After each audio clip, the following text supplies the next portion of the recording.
Сегодня в Центре тувинской культуры рассказывали о правильном формировании и ведении каталогов объектов нематериального культурного наследия. Семинар собрал сотрудников Министерств культуры и образования, ученых, тюркологов и архивариусов. Тему продолжит Константин Куцавалов. Почему горловое пение тувинцев не входит в федеральный каталог? В этой фразе вся суть сегодняшней встречи. Кандидат филологических наук, заведующая сектором Государственного дома народного творчества Варвара Добровольская рассказывает, как сделать, чтобы Хамей вошел в федеральный каталог объектов нематериального культурного наследия. И не только Хамей. Бесспорно, это горловое пение, бесспорно, это музыкальные инструменты, бесспорно, это декоративно-прикладное искусство. Все бесспорно, это эпическая и сказительская традиция, которая существует в Туве.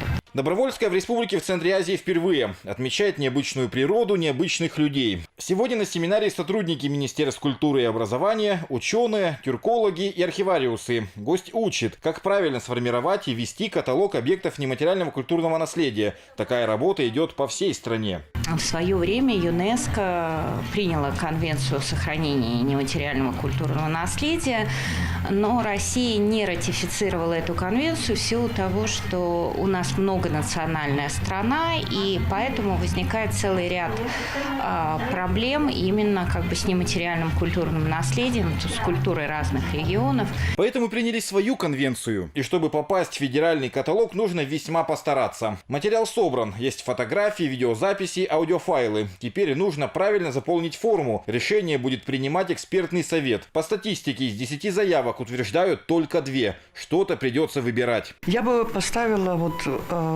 такой шедевр нематериального культурного наследия тувинцев Хамей. Специалисты отмечают, что место в федеральном каталоге – большой шаг к сохранению и развитию нематериальной культуры тувинцев, ведь тот же Хамей станет более популярным. Сегодня только первая часть семинара. Продолжение завтра. В Центре тувинской культуры расскажут, как заполнять паспорт объекта нематериального культурного наследия и о его экспертизе. Константин Куцавалов, Кижик Байкара, Вести, ТВ.